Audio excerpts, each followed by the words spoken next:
Daylesford is a spa town located in the foothills of the Great Dividing Range, within the Shire of Hepburn, Victoria, Australia, approximately 114 kilometres northwest of Melbourne.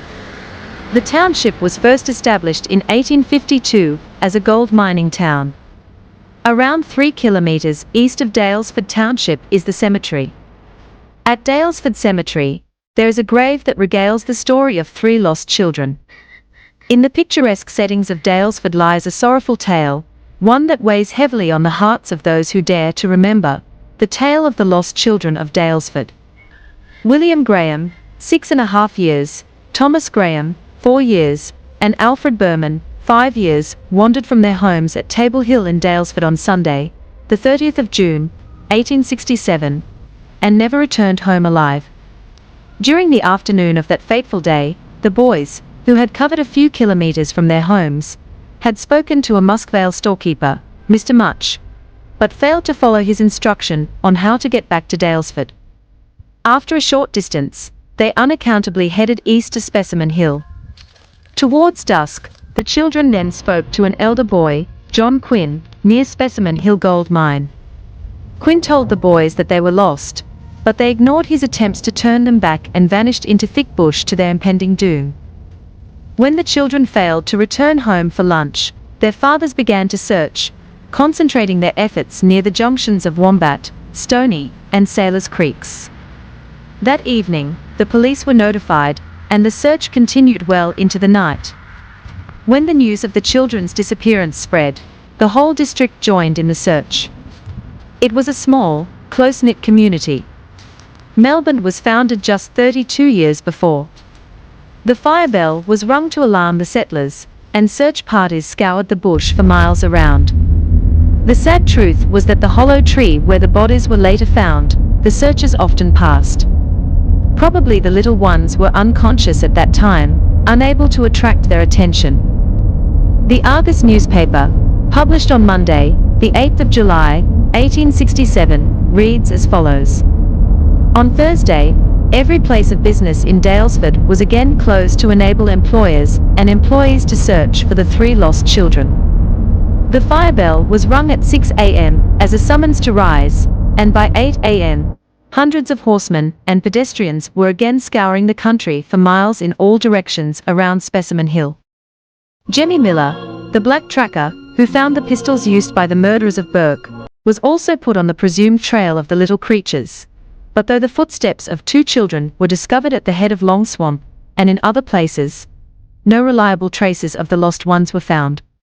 At least 100 dogs were also called into requisition, the bush, in fact, being quite alive.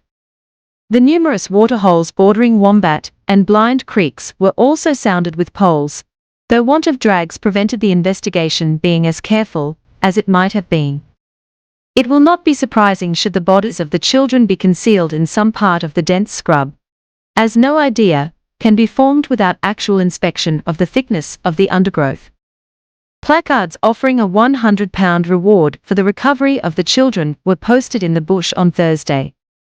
Irrespective of the money subscribed, it has been calculated that the indirect pecuniary sacrifice of the community has not been less than £1,200 or £1,500. And this offering on the altar of our common humanity has been most cheerfully made. The fathers of the missing children express astonishment and unbounded gratitude at the public devotion. 3 months elapsed without any information about the children when a dog belonging to a settler made a discovery. The dog one day returned home bearing in his mouth a small shoe with the bone of a human foot protruding.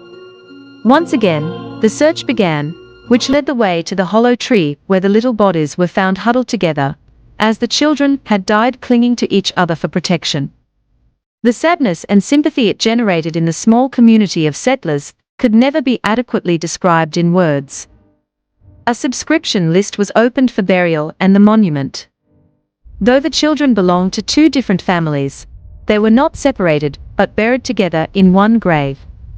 Through tear-stained eyes, the townsfolk recalled their faces, the bright eyes filled with wonder, the mischievous smiles that lit up the darkest of nights. But now, those faces exist only in fading photographs and whispered prayers, lost to the cruel hands of fate. Today, two memorials stand to honor the memory of the children in Daylesford, a monument at their grave in Daylesford Cemetery, and the Lost Children Walk. The Lost Children Walk approximates the route they walked, which passes through Wombat State Forest and Hepburn Regional Park.